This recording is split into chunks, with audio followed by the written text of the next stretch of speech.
So welcome again, everybody, to our Sage Journey Saturday presentation. I'd like to introduce our speaker today, Frank Garros from Lawrence Livermore National Laboratory. Frank is a senior technical recruiter with more than 15 years experience in recruiting in both the public and the private sector. Frank earned a Bachelor of Arts degree in history with a minor in international studies and political science from the Virginia Military Institute and joined Livermore Laboratory in 2017. He's the recruiting team lead for the Computing and Global Security Directorates, program manager for the Office of Science Workforce Development for Teachers and Scientists program, and the Scholar program team lead, bringing many undergraduate and graduate students to the laboratory for summer intern experiences, which we hope that maybe someday you'll join either our team or another national lab team. So without further ado, Frank, take it away. Thank you, Joanna. I appreciate the introduction. So first off, again, Frank Garros, it's a pleasure to be here, to be invited to participate with Sage. I apologize, my lighting in my office isn't the best. That's probably why my face looks very dark in here. So my apologies for that. So I do have a presentation, so let me get that going.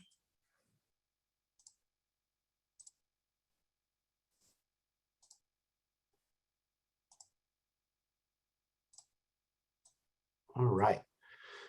So as Joanna mentioned, I wear a lot of hats here at the laboratory. I'm very much involved with our internship programs. Both are internally funded and are external. I engage a lot with different universities and speaking to students. And ironically, one of the talks I do deliver quite a bit revolves around interviewing techniques. So just get a brief agenda, talking about interviews, what has, traditional versus, behavioral based, how to prepare, structuring your answers, and just some common questions. And then we'll wrap it up. But if anyone has any questions at any time, please feel free to ask them. I like it being engaging, and that's what makes these sort of presentations a lot better. All right. So what to expect for interviewing?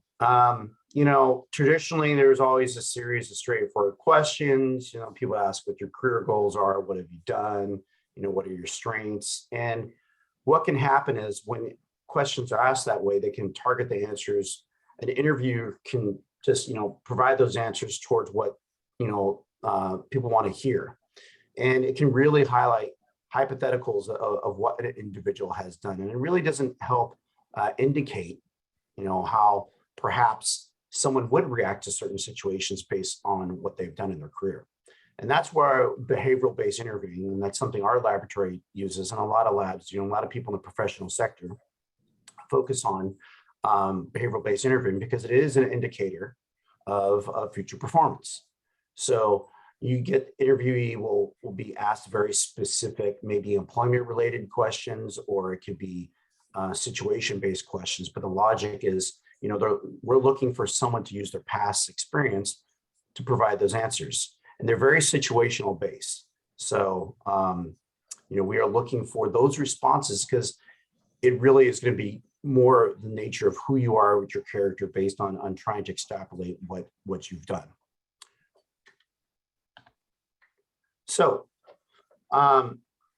preparation for an interview is very key, and both whether it's in person or, as mentioned by Anna, doing it over WebEx or Zoom or Teams in this virtual sense, where a lot of interviews are being conducted that way right now. So the one thing I always tell people is have your resume on hand. Be very comfortable with what's on your resume, because what is on your resume opens you up for those questions about it. Okay, so I always remind people, read through your resume, the day before, know all the things you've done, trying to jog your memory about what you've done so far in your career or early career or in internships, or, maybe it's done research projects at school, but that way you're kind of fresh in your mind of what you've done. If you are doing a virtual interview, I do recommend that, you test your internet connection, what it is. Most if all virtual platforms have some sort of performance testing tool to see how your video, how stable it is. The next thing is, sometimes what I recommend to people is calling in. Don't rely on your microphone that's on your computer, because sometimes when you're using audio and video, you may not have the bandwidth to have a stable performance using both. So there's nothing wrong with dialing in on your phone, because then at least you'll have a stable connection audio wise, and then with your video. So those are some of those things you want to test. The other thing is, even if you're doing a video interview, you want to make sure you still are looking presentable. And that's a big thing. Just recently, I was conducting an interview for a recruiter, because we're looking for recruiters here at our lab. And the gentleman's been, he's been recruiting for quite some time, but he showed up in a t-shirt and a zip-up hoodie.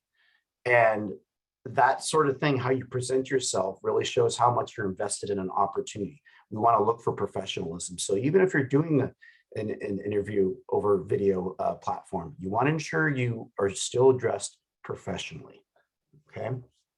So understanding the purpose of an interview, you are promoting yourself. You are never the only candidate. It is a competition. All right. And the reason why companies do interviews is they want to get to know more about you. But reversely, you are also interviewing the company too. You want to get to know more about them. Do they align with your goals and what you want to do? Companies are trying to determine, do you have the necessary competencies and skills for that job? So when you go and you apply to positions or look at job descriptions, you will usually see, what they're talking about in terms of responsibilities for the position, and you'll see skills. So you want to make sure you have an understanding of what is required for those positions too. So always have a copy of the job which you're interviewing for on hand. And again, just like how your resume, you want to understand and have a good sense of what you're interviewing for. Again, potential to perform effectively in a position. That's where the behavioral-based questions will come into play. They want to see if you're a good fit, maybe for not just their organization, but for, the employer as a whole. They want to hear how you use your skills in various scenarios. Want to see how previous experience, if you have it, will fit into that position. And last, one thing I always tell individuals when they prepare, make sure you bring questions. You should always have questions prepared to ask the interview panel, because again, it shows that you're engaged and it shows that you have that interest in the company and in the role. Any questions so far? Okay. Frank? Yes. Yes, you mentioned behavioral interviews talking about the past. What if, for high school students who don't have a lot of past work experience yet, how would they handle a behavioral question? The best is to try and think about, still use real life examples. I think for a lot of students, especially those that are part of SAGE, they are involved with a lot of different things. They have a very diverse background of how they engage. Maybe it's with outreach, or as I heard, maybe how you interview for being a part of an orchestra and performing for there. Use real life examples of what you've done. Say, I may have not perhaps done this, but this is something that in my past that elicited this kind of situation and how I reacted and how I handled it. Again, as your career grows, you're going to have more areas to pull from, but try to think about things you've done so far, in your young lives that may equate to certain scenarios. Now, depending on the positions that you may be interviewing for now, and it's probably going to be more so maybe internships. They may ask you about how you've approached, balancing your school workload with, say, extracurricular activities, things like that. And that's where you want to draw from examples like how you've balanced your things, how you prioritize. Those would be good ways to approach it. Again, over time, you will garner more experience, which is going to help you answer questions. But again, the questions are going to be predicated and aligned to what you have done so far. So nothing should be too, I would say, high level for individuals that may be in high school. You know, it should still be predicated and be aligned with what you've done so far. Frank, this is Anna from New Mexico. We also tell the students to think in terms of skills. So if you have done babysitting jobs and you're reliable, you're on time, you're responsible, and you have good references, that even if you haven't worked at the national lab, right, you can share those. The recruiters typically understand that, you know, the older you are, the more experience you have, the easier it is. But if the students think in terms of skills, like those who are in sports, right, persistent, they are persistent, they don't give up, those who work in team sports, you know, they are very, so thinking about skills rather than positions themselves, saying, you know, have a good team behavior, you know, because I've been working with this volleyball team for 5 years, and and we managed to overcome a lot of adversities of things like that. So, you know, try to think of skills and link them to the job requirements and link them to your past experience. That's what you know, we tell our students from, you know, from New Mexico. Yeah, that's great advice. Okay, so like I mentioned, knowing the position requirements, kind of like what Anna was just talking about, you know, you want to review and understand the qualifications and what they're looking for, so you can talk about how your skills can relate to that said role. You know, try to brainstorm, think about what you've done in your past to demonstrate how your skills can meet those qualifications. I put our career site on there, but you can go to any career site and kind of look at a job and kind of, you will see that, because all jobs are pretty much structured the same. When people put on there, they have an overview to talk about what an individual will do and the kind of skills that they're looking for. What I do tell people is when they are applying for a position, so hopefully when you're getting to an interview, is you want to talk about in your resume your skills and what you've done and how they correlate to that job. You know, so if they do talk about teamwork and certain things, that's where you can call that out. You know, it's trying to draw those correlations with what you've done on your resume to that position of what they're looking for skill-wise. That really can help you stand out and hopefully lead to an interview. When you do get an interview, you know, and obviously at the higher level, this is probably more prevalent, you know, sometimes depending on and being in high school, you may not have as much preparation time, but you want to understand the format of the interview.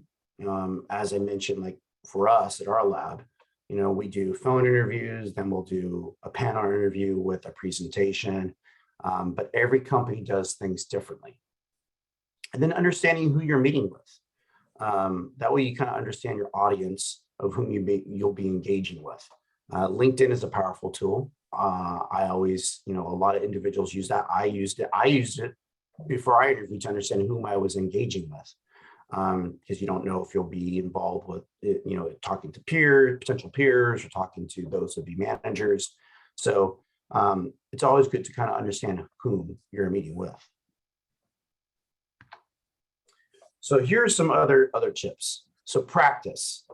A mock interview, working with, you know, you can mock interview with friends or family, but it's always good to practice. I think one thing that I know Joanna pointed out, and I agree with, is that interviewing can be very intimidating, especially if you don't do it a lot. And it really is a skill. It's a skill that you constantly have to hone and stay on top of. For me, I had a very large gap between my previous employer and then when I interviewed at the lab.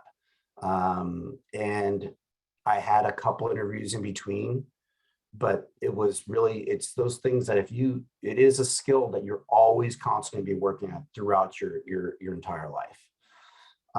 You want to dress appropriately, as I mentioned, whether it's, you know, you're doing a video-based interview or you're coming in person, you want to make sure you're dressed appropriately. I say arrive on time, but you should arrive early. All right. If you're doing a WebEx base or a video base, you know, at least log in 5 to 10 minutes early. Hoping the part you want to do that is to ensure that your connection is stable.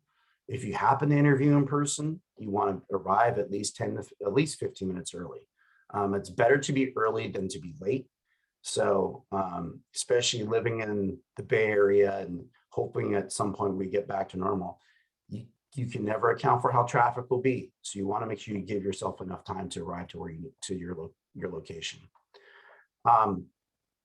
You really want to make sure you are listening to the questions that are asked and you are answering them. You don't want to ramble on. You don't want to try and tell them what they want to hear. Stay focused and on point for the particular questions you're being asked, and take your time responding to those questions. Okay. Part of when practicing and doing a mock interview is developing that cadence with the delivery of your speech and how you're describing things. You want to try and not rush, try to think things through and convey things in a clear and concise manner. Okay, so that is a big thing. And again, it comes with practice and comes with time. You want to be aware of your tone of voice. Okay, you don't want to be speaking very mousy, very quiet, but you don't want to be yelling either. It's balance. You want to speak up, and it's again developing that cadence of how you deliver your answers. Body language, which I tend to use my hands a lot, which is always a problem, and I try to remind myself not to do that, especially for interviews. The more body language you utilize can take away and be a distraction to those that you are interviewing with. So try to control your body language, both in how, facial body language with perhaps on questions are asked, but also, again, like for me, I tend to use my hands a lot, and I have to remind myself not to do that because it can be just a distraction and take away from what you are trying to do is sell yourself. You want to be assertive and you want to promote who you are, what you bring to the table. Again, talking about those skills, talking about what you've done and how you can be an asset to a company. One thing that I always want to remind individuals, and I still hear it now when I sit on interviews and conduct interviews this day and age, you want to avoid criticizing coworkers or supervisors. Okay, especially in, say, for example, the laboratory community, it is a very small community. You never know who knows another person. So you really want to avoid doing that. You take negative situations and make them positives. Talk about how it was a learning experience or how it helped you grow. But you really want to avoid criticizing any coworker or supervisor in an interview. And again, you want to highlight your strengths. And we're going to get into that talking about STAR. Any questions so far? Okay. STAR. So STAR is what is how we go about and how an industry is the best way to answer questions, especially in a behavioral-based interview. But it can really be utilized in any sort of interview. And what it is the situation, the task, the action, and results. And you apply this to how you're answering your questions. Okay, what happened? What was the situation that you're going to utilize? What was the tasks that had to be completed? What actions did you take? Because a lot of times in interviews, we want to hear about what you have done. Yes, a lot of times we want to hear about collaboration, but we want to know what your contribution was to a certain scenario. So we have an idea of, okay, how did this person leverage their skill set or took upon leveraging certain, knowledge to get to a result? And that's what we're looking for, is pulling that all together to get to a result. Okay. So, and you should always use positive situations to demonstrate what skills and your strengths and what you bring to the table. I also let people know that STAR is also what you can also approach in how you write your resume. Again, when you're writing your resume, aligning it to certain requirements or what they're looking for in a job, you can also write your resume talking about, okay, what you did, how you did it, and what was the result, and how it correlates to what they're looking for. So it can really be used both for interviewing and for how you write your resume. So I have some sample questions here. Most behavioral-based questions are going to be focused on a particular skill set, and then they're going to write the question around that. So for initiative, describe a time when you made a proactive decision to impact your work, the work in your organization. Team player, give me an example when you work cooperatively as a team member to accomplish an important goal. What was the goal and objective, and what was your role? See, for this one, they are talking about team, but again, we'd be looking for what you as an individual contributed towards this goal. Problem solving, give me an example of a time when you used your fact-finding skills to solve a problem. Customer focused, describe a time you exceeded the expectations of a client, customer, or stakeholder. Communication skills, tell me about a time in which you had to use your communication skills in order to get an important point across. And then leadership, give an example of a time in which you felt you were able to build motivation in your coworkers, or subordinates at work. So you can look up behavioral-based interview. You can look up targeted selection as another one in Google. And there are so many resources out there, so many different questions, ways of how you approach behavioral interviewing. But in this day and age, obviously, y'all are young and tech savvy. You can pretty much find almost everything on Google now. And there are a lot of good resources to help you prepare for interviewing. All right, so any questions I can answer.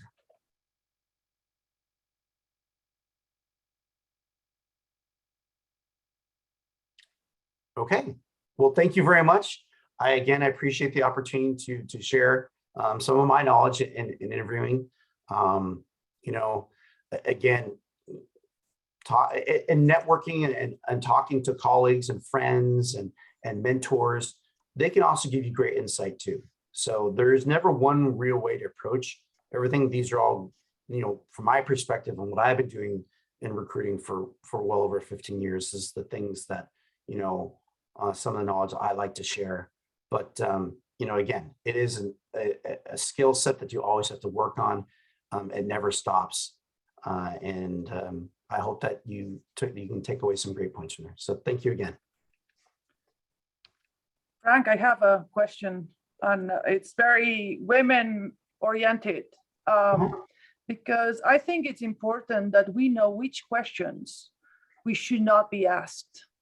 And the person who worked on interviews in the summer physics camp, when I asked him that question, he's like, well, I was never asked those questions. Like, are you planning to get pregnant anytime soon? Do you have children? So I believe, can you think of questions that are not appropriate that other women need to know about? Well, those two are very inappropriate. You can't ask those. So there are questions like that. There's also questions depending on the state where you work that you can't ask either. Like, for example, in California, you can't ask someone when they're graduated.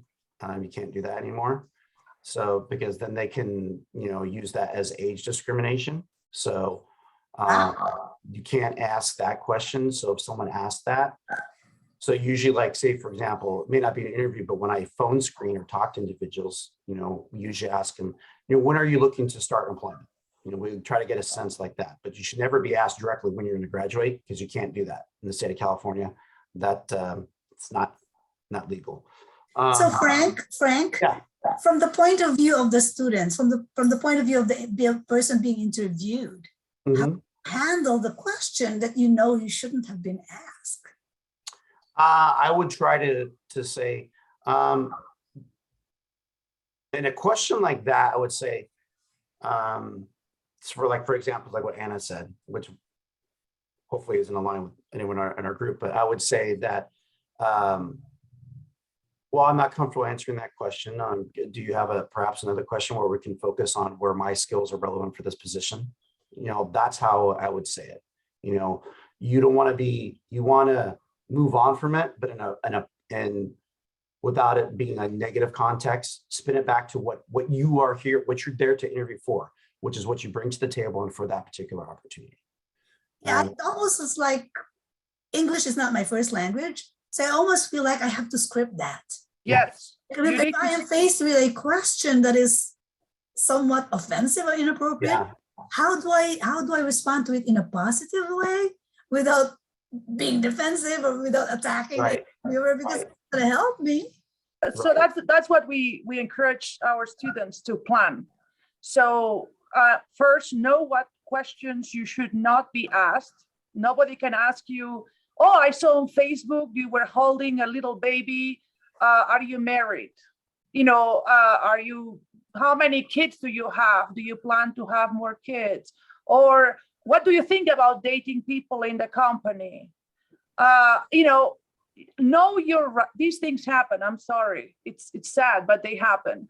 So know your rights and have an elegant answer, as Frank mentioned, to be able to answer. Same with the in-person interviews.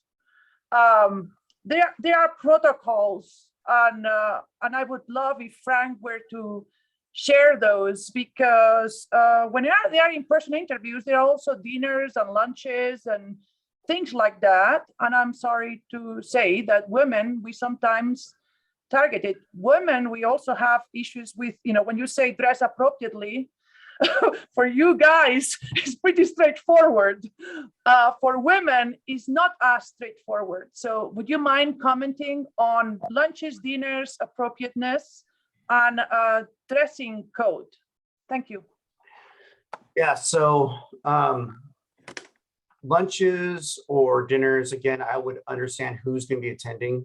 And this is something we're still at our lab that I'm still not a fan of, is in this day and age, you should no longer be doing one-on-one interviews.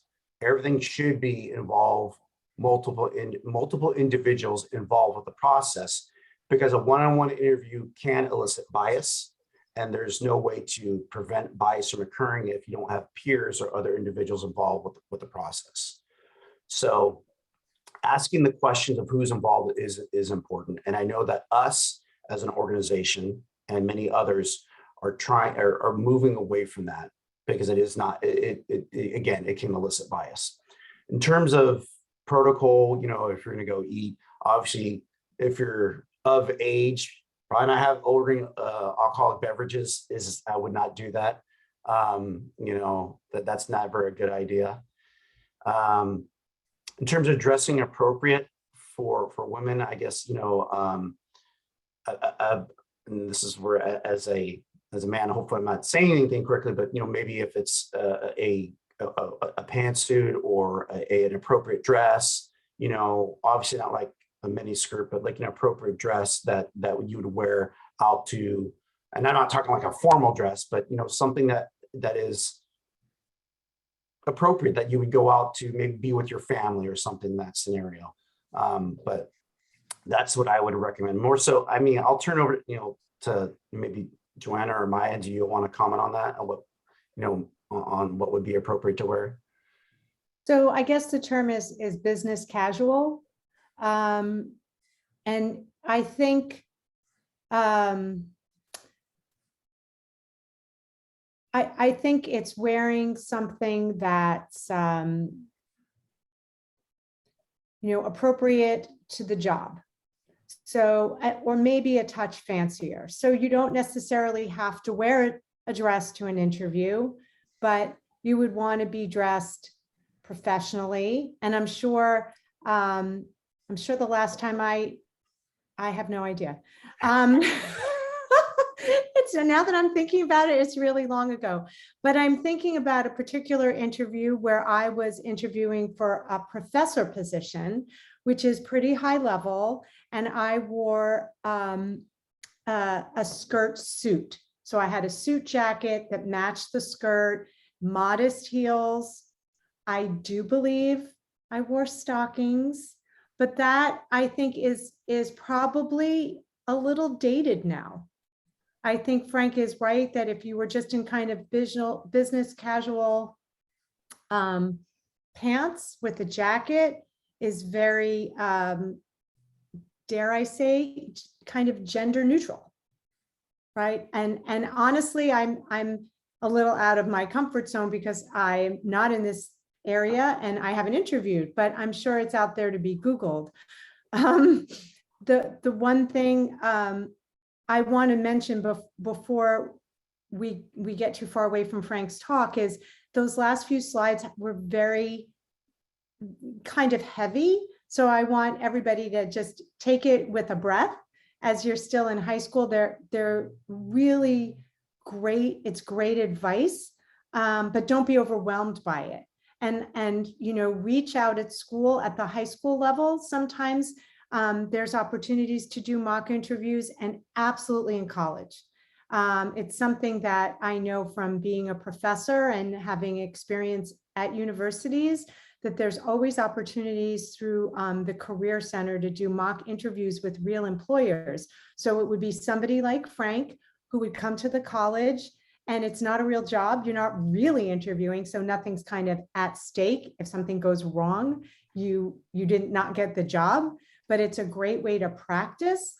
And since most of our audience today is still in high school, I just wanted to kind of keep it in a relatable way, because again, you know, Frank is dealing with people who are at a much higher level for the most part. So, and it's all great advice and it's all relevant, but kind of, you know, as you step into the workplace you want, or school workplace even, you want to take advantage of whatever might be around. And it's kind of a plug for many underutilized career centers, which are just great resources for the types of things that Frank is talking about. And they do resume writing, as we've shared with you in other Saturday events. And these are skills, as I was listening to Frank, like you always have to practice these things. If I were to go for a job interview tomorrow, or Frank was to go to a job interview tomorrow, these same basics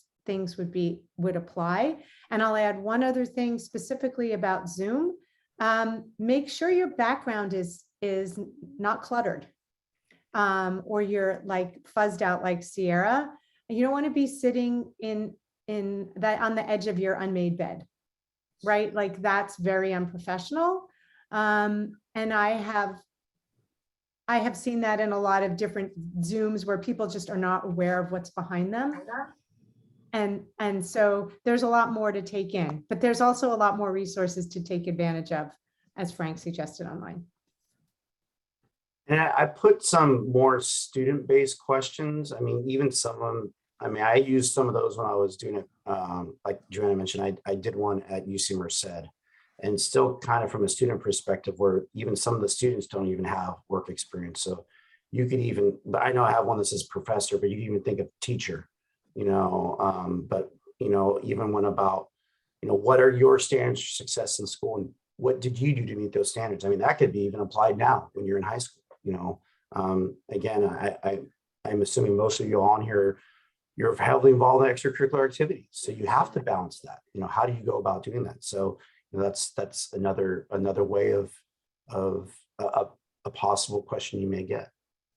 Caitlin, looks like you have a question. Or no, never mind. That was never mind. I saw it's my Zoom hand floating over somewhere. Sorry. So several, I took notes.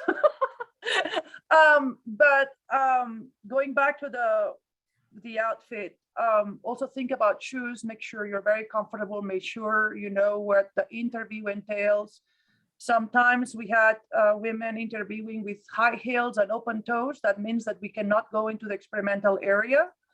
So my advice to you all is wear something appropriate, elegant, but very comfortable, because you don't know what the day is going to look like. Another thing is we women have smaller bladders than men. So you should be assertive, saying, you know, I need a break. don't just stress out for hours just because you're the interviewing panel and people that want to meet with you. Schedule something back to back. I'm sorry, it's life, and very often I have to remind my coworkers about it, right? People need breaks, and we women often need breaks more often than men. The other thing is, Frank, what do you think about thanking the committee after the interview? That's one thing. Another thing is asking for feedback after you got a yes or no. And the third thing was about often in interviews, so therefore, often in interviews, we are asked out of the blue for a 5-minute introduction, self-introduction. So should everyone plan on those 5-minute self-introduction? And the fourth one was, if you were asked, probably for a high school student is not the case, but later on in the career, they might be asked to give a talk. And I think that asking who's the audience for that talk or what's the purpose is important. In my last interview, I was asked to give a talk and I asked for that. It turns out it was technical people, so I gave a technical talk. And the feedback I got was that I didn't show that I was so interested for the job because they were expecting my talk to be an interview talk. When I was told, I was expected to give a technical talk. So would you like, there are 4 things if I didn't miscount, but would you like to comment on those? Yeah, sure. And I missed your second one. What was your second question after the thanking the committee or individual? So ask for feedback after okay. you get a yes or a no. Obviously, if you get a no, is more important. But so it's totally okay. Still, sending a professional thank you. You can, I know. You could send it, most likely y'all are going to probably be interviewing directly with, it could be with a mentor or directly with a potential employer, and you can send that note directly to them. I know for me at times, they will send it, unless someone has provided their contact information, they will usually send it to a recruiter they're engaging with, or perhaps an administrator that they're engaging with. And that's totally okay, because they can pass it along to the interview committee. And that's, again, you can do it, you can't do it. I think in our current workplace, what I've seen now is it's kind of, there's indifference to it. You have some that people that still look for, and others, it's not that big of a deal. I know for me, it's not that big of a deal. Sometimes people will use that as a way of saying, hey, I thought about a question that you did ask, and I wanted to, provide some additional context. And, if you have any follow-up information, I am happy to do another interview so sometimes people will do that. And sometimes that will help them perhaps get a second or a third round interview to perhaps, convey and have another conversation. Feedback, that's a difficult one. Sometimes you're going to get the feedback. Sometimes you're not. I think the biggest challenge, and I know that I see it at our laboratory, is getting constructive feedback. It is very difficult at times to get it. And if the feedback is not constructive, I don't want to pass it along, especially to individuals I'm recruiting or I'm speaking to it, because I don't want to dishearten that individual. If there is, and you can ask that question, I appreciate the opportunity to interview. Is there any constructive feedback you can provide so I can improve for the next time I interview? You can ask that question, and maybe you'll get it, and maybe you won't. You just never know. But it's fair to ask the question. In terms of providing an introduction, I think that kind of ties into maybe when you're giving the talk. More times than not, you will begin an interview by perhaps introducing yourself. You want to keep it brief and concise. It's same thing as when you're answering questions during an interview. You want to be concise and to the point. You don't want to ramble. So simply said, hello, my name is Frank Garros. I appreciate the opportunity to interview for this recruiting manager. I've been recruiting for 15 plus years at Lawrence Livermore National Laboratory, and I look forward to answering your questions today. simple, concise is all you have to do. If you have to give a talk, and that kind of goes back into one of the earlier points I asked, is ask about how the interview is going to be conducted. And if you are going to be asked to give a presentation, ask, make sure you have very clear question of what you're, or topic of what you're going to be interviewed on. And again, if it's not clear, follow up. Oh, hey, thank you for this topic presentation. I do have some clarifying questions I want to ask about it. How much time do I have? What exact, you're asking this, what are you looking for more detail in this area too? You can, again, ask clarifying questions so you can ensure you're putting your best foot forward, because the last thing you want to do is provide a presentation or a talk that is off topic. And then you haven't utilized your time and your opportunity well. And it could be perceived that you've wasted the interview panel's time, which you don't want to do. And again, when you do your talk, it's the same thing like when you do a mock interview. You want to practice doing your presentation, ensuring that you fit into your time period. I know for us at our laboratory, when we ask to do presentations, it's about it's how does someone put their thoughts together? How do they convey those thoughts? And how do they use their time management to get their topic, their presentation delivered? I've been on interview panels where we were very clear. You have 20 minutes to deliver a talk on this topic. And we have people that go on for 30, 35 minutes. And then we have to step in and say, okay, well, we're at time. We need to move on to that. And they haven't even got to the point of answering the question they're supposed to. And that can be used against you because, again, depending on the job, in most jobs, time management, knowing how you balance your schedule and look in those things, presentation can be a microcosm of how you will carry out your tasks that are assigned to you. So I hope that answers your questions. Oh yeah, Sierra, go ahead.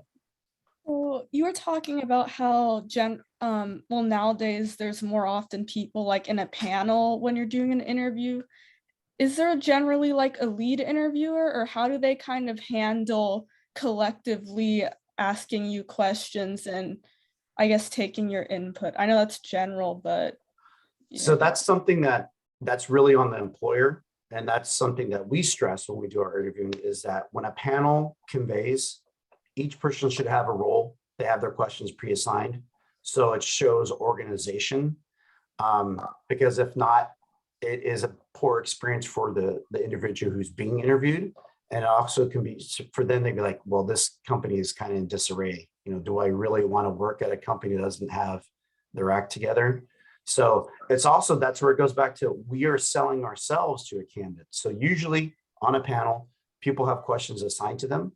And the reason why everyone's there and they're collecting their notes is, again, to cut down on bias, because then you have different perspectives and how people hear, because people do hear things differently, and how they can kind of put their thoughts together versus it's one person's perspective, and it's their perception at that point of a one-on-one interview, which is why I don't like those. It's better to do them as a group, as a panel, because you get different perspectives, because usually you get people that are different roles. They have had different career paths, so they're going to perceive things differently. And you have the right, if they don't introduce themselves and share what their background is, I always ask, because in an in-person interview, you want to be able to make eye contact and to relate to the individual interviewers, right? Mm-hmm. So if you know that so-and-so is from human resources and so-and-so is from whatever physical, lasers, and so-and-so is from something else, right? Educational programs or whatever. When you answer, you might be able to relate to them individually. So you make eye contact. So at the beginning of the interview, if they have not told you, I'm the chair, my name is John, and my background is X, you might want to share that you would really like to know who is in the room, or something like that. I don't know. What do you think, Frank? No, you're correct. You make a very good point. When you are interviewing, you want to make eye contact with everyone. You don't want to be addressed towards one person. Address the panel as a whole, everyone. Because you want to ensure that that's showing respect to everyone in the room, showing that you're being engaged with everyone in the room. So that's very important. Again, that kind of goes with the body language and how you engage and how you control the room, because that's part of it. Is it's your stage, you want to try and control it. Yes, you're going to have individuals asking you the questions, but it's you're on the stage. Control what you can do, how you engage with individuals, how you provide the eye contact.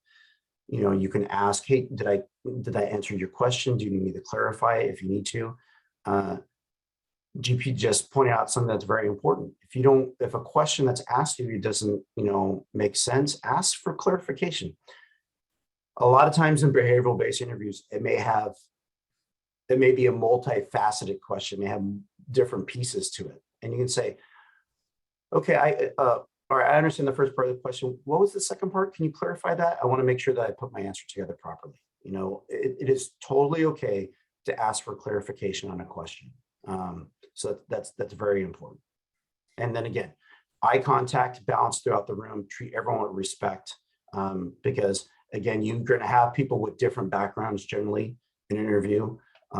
It could be different disciplines. It could be, again, peers. It could be supervisors. So, it's, again, conveying respect to everyone in the room. Frank, I have a question. This is Lloyd. Mhm. When you talked about STAR, situation, the task, what action you took, and what was the result, that sounds like a really involved process. And there's a risk of going too long or Mhm. not doing enough. And so what can we do when we're practicing these scenarios in our head, or even actually articulating them to a friend or to a person who's pretending to be our interviewer during the practice time, which I think is very important. Mhm. How can we do it? How can we do it so that we find the right balance of sharing enough but not going on too long or rambling? And for me, that's where practice verbally, outwardly, auditory, and hearing yourself do it, or even recording yourself, matters so much. Yes, absolutely. So I know for the times that I've interviewed, I practiced with my wife. I practiced giving my presentation with her. I time myself. I want to make sure, because she knows me the best if I start speaking too quickly, so I understand my cadence and how I'm answering questions. I think in terms of STAR and how you do approach answering questions, that's where I think looking at your resume and looking at what you've done and kind of be self-reflective as you prepare, you're starting to, jog your memory. Okay, these are some of the things that I did. Oh, okay, because especially if it's 5 years back, or sometimes even a year back, because think of like a year now, these past 2 years. I'm sure with COVID, we've been doing so many different things, so if we were to self-reflect and think about it, it's a lot. And that's where kind of refreshing and re-engaging with your resume and thinking about, okay, these are some of the situations, some of the things that came up. That way, hopefully, when you get asked a question, you are prepared to provide the information. Again, to your point, you don't want to ramble. You want to be clear. You want to be concise. And if you need to, more times than not, you can ask, did I answer your question fully? Is there any follow-up? Or they will prompt, because I know we will, and when we do our interviews, if someone hasn't fully answered the question, we will do a follow-up question to try and extrapolate more of the information if the point was missed. But that's where it's trying to get over the nerves, practicing, and it's a skill that you will develop over time, and you just got to listen and try to answer the question as clearly as you can. And if you need to clarify and say, can you clarify that? There's nothing wrong with asking that. I have a follow-up question on that one. Mm-hmm. In your authentic self, showing your authentic self. GP in his chat said an interview is not a one-way thing. So Right. You're interviewing us, but we also should be interviewing them. Right? Do I want to be part of this team? Do I want to be part of this organization? And so having that mindset might help make it more balanced and get the nervousness out of reduced, but also the advantages of showing who you are. Because if they think you are someone who's not who you are, then it'll be a wrong match. And to your point, Lloyd, that's where, having questions prepared, because it shows you're engaged, and again, it is a two-way street. As a candidate, you're interviewing the company too. And especially now, with it being a candidate-driven market, it is very huge. As an employer who's trying to hire someone, we're just as much getting assessed by a candidate to know if it aligns with that individual's career goals, or not even just career goals. Is this a group of people I want to work with? Is this somewhere I want to come every day? So having questions prepared, relevant questions prepared, it's important. And usually most panels will give an opportunity for someone to say, did you want anything else to share with us? Or do you have questions you want to ask? And having those questions of like, how do what is work-life balance here?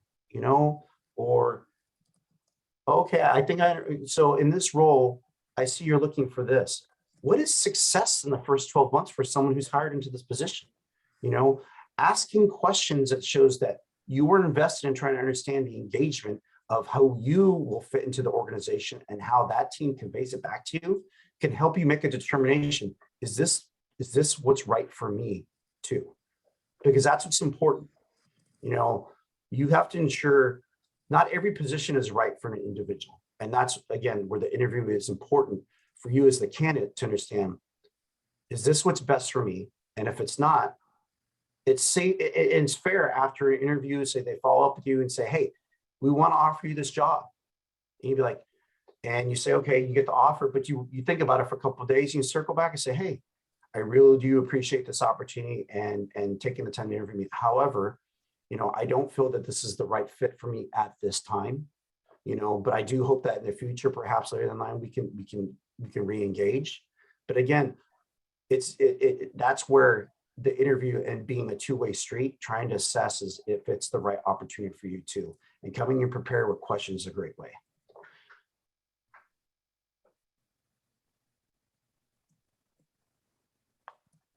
So I actually want to riff off of something that Anna brought up kind of tongue in cheek about authentic self.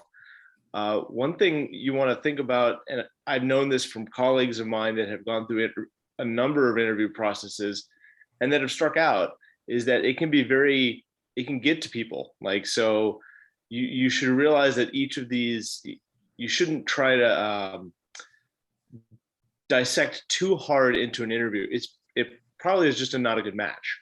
And so if you get to it's really a numbers game. And so you have to always continually push through, even though, right now the market is, more on the, interviewee side right now, employers are hungry. That said, you still could go through, many interviews, many more than you expect. And you have to try and realize it may be just not a match. It's nothing on you yourself. I mean, you can think about how the interview process went, but I would still say try and stay positive through the process. It really is a numbers game. You will eventually get something. So Frank, on average, how many interviews does an individual have when they interview at the lab? Is it multiple interviews? That's one question. Mm-hmm. And do they ever ask how they'll be evaluated in that first 12 months? Like, does anybody ever ask about performance evaluation? Yeah, so. Sorry, but perhaps for the students, if we can focus more on the internships kinds of interviews, because all our attendees right now are high school students. So for internship interviews at our lab, it's usually one, maybe two at most. And it's always going to be, it's usually done phone. Some will add in a video. Some may go straight to a video just to have that face-to-face interaction. More times than not for intern interviews, it can be based on they're trying to get a better understanding of what is someone's research goals or academic goals and those skill sets they may have and how it translates to what a mentor is looking to do on maybe one of their projects, one of their, whether it's a current project or one they're going to be doing research on, and they're looking for someone who has that same sort of passion or goals in what they're doing. So it's usually 1 to 2. It's nothing super extensive. Joanna, what was the second question you brought up? Sorry. I was just wondering if even a Oh. student asked about evaluation. Yes. So I know for us as a lab, we do encourage, and I do believe most mentors will give feedback to a student, after they've done their internship. So they can say, hey, these may be areas you want to work on, and how you can improve. Because again, that helps the student grow, helps the individual grow. And I think sometimes what gets lost on interns is it is a job.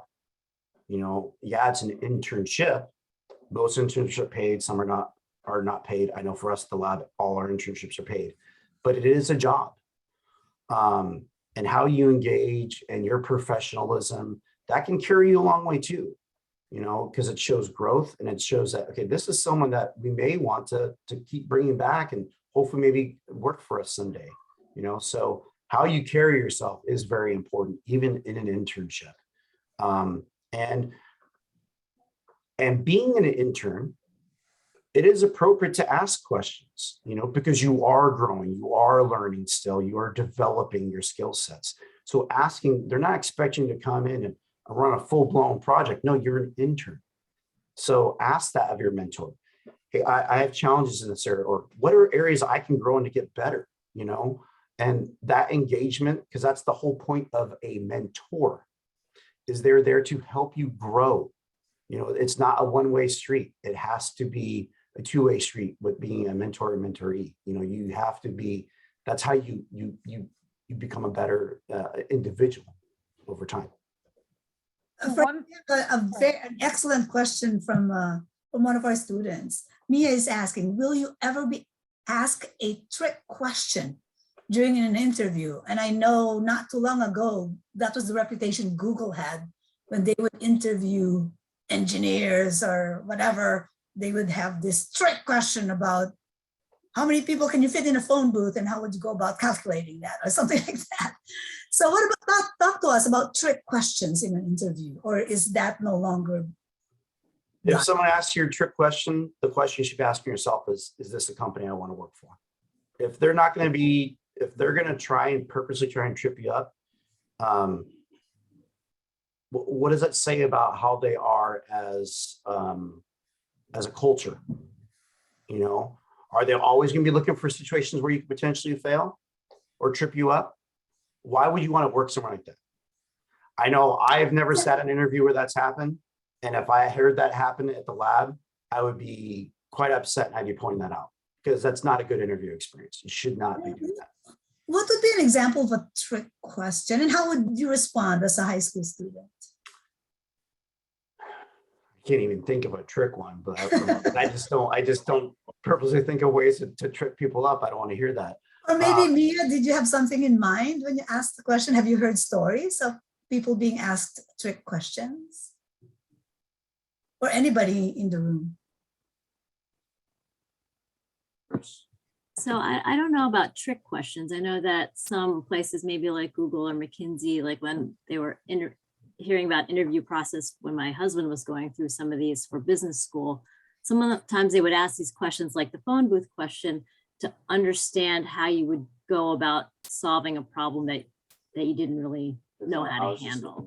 So I don't know if those questions were considered trick questions or just trying to understand your problem solving abilities, right? So yeah, I don't know how to answer that. But yeah, it's a tough one. I'm trying to think. I never really thought of, and maybe because I'm a recruiter, I don't come up with those, and or I haven't been asked trick questions. I could, maybe from a technical aspect, in a technical interview, they may try to do something like that. But I just. Well, okay, Frank, can you role play for us how you would respond if someone just asked you a trick question, or what you think is a trick question? I think it kind of goes back into one of those, how we approach one of those other, maybe an inappropriate question is, well, I appreciate the question, but I'm trying to understand where the relevance is. Is there a question that we can talk about that is more aligned with my skill set for this position? Or maybe say, can you clarify this question and what what are you looking for in this scenario? You know, turn it back on the individuals who are interviewing you.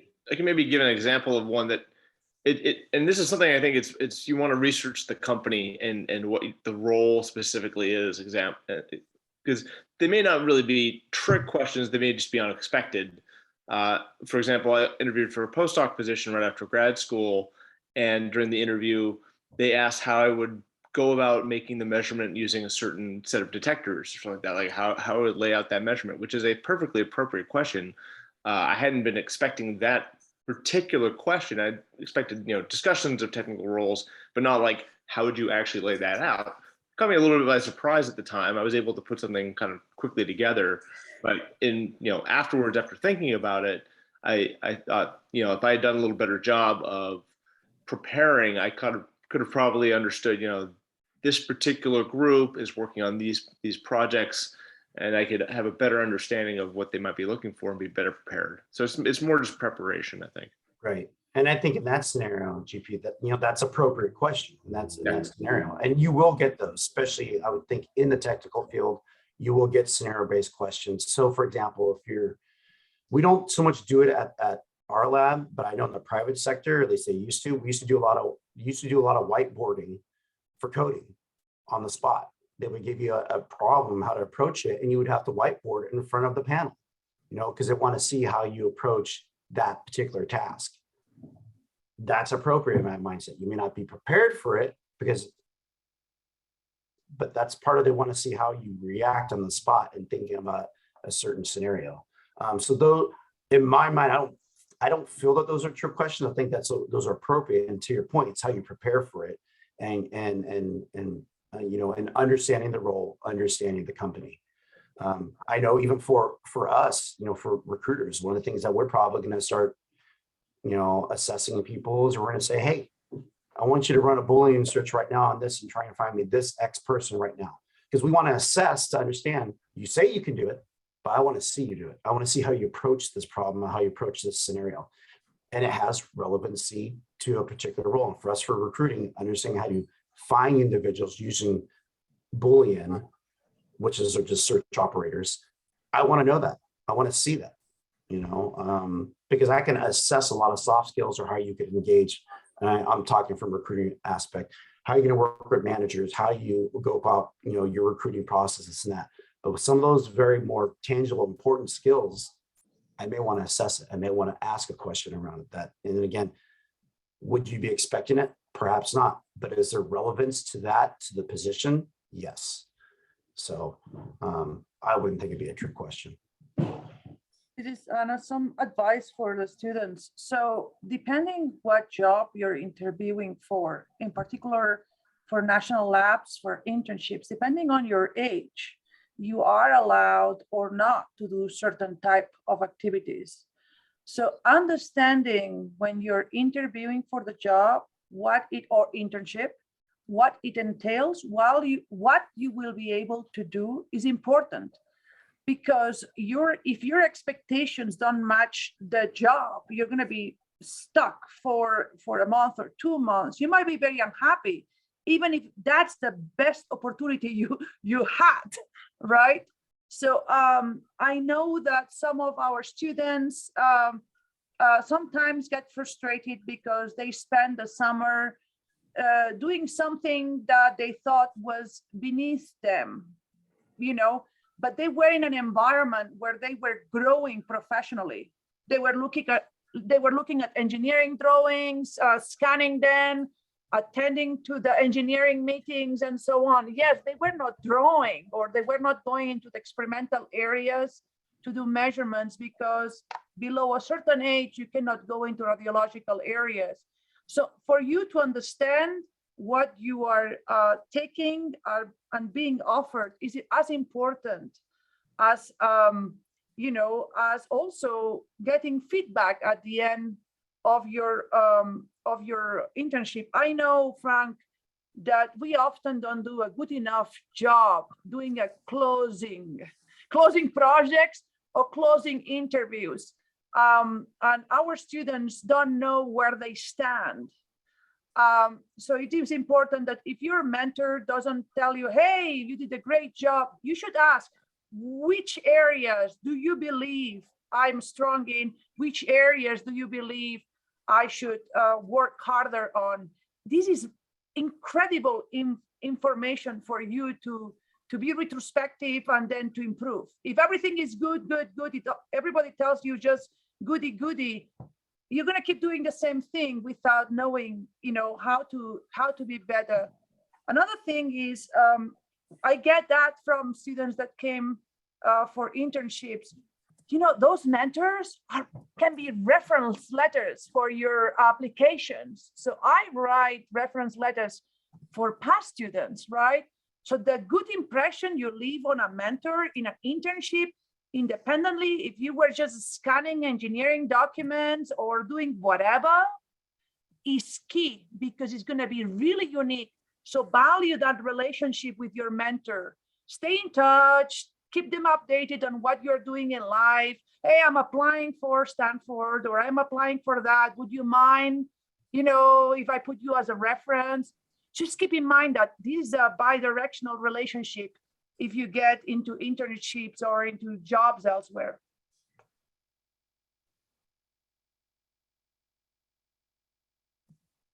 So I just want to add one thing, and just remember that you bring skills to your position that you're interviewing for, and sometimes it's not direct. So somebody mentioned that they were involved in theater. So, you're working as part of a crew or part of the cast, and everybody has a role and you work as a team. And the same thing if you are on a sports team. So you can use those as examples because you are young and you don't have 30 years of experience to offer when you talk about your first internship or your first job. But whether it's Starbucks or the lab, you can leverage those skills that you have from doing other activities. So I just wanted to keep that kind of relevant to our audience. And with that, I'm going to turn it over to Loy to see where we go next. And thank Frank so much for a really great talk, and everybody for their engagement. And I hope that the students got a lot out of it today. Thank you. Thank you, Joanna. We do have, 4 minutes before the hour for us to end. And so just a few reminders. Well, first of all, again, thank you, Joanna and Frank and GP. Thank you to Lawrence Livermore National Lab for hosting today's Sage Live. Let me actually stop the recording.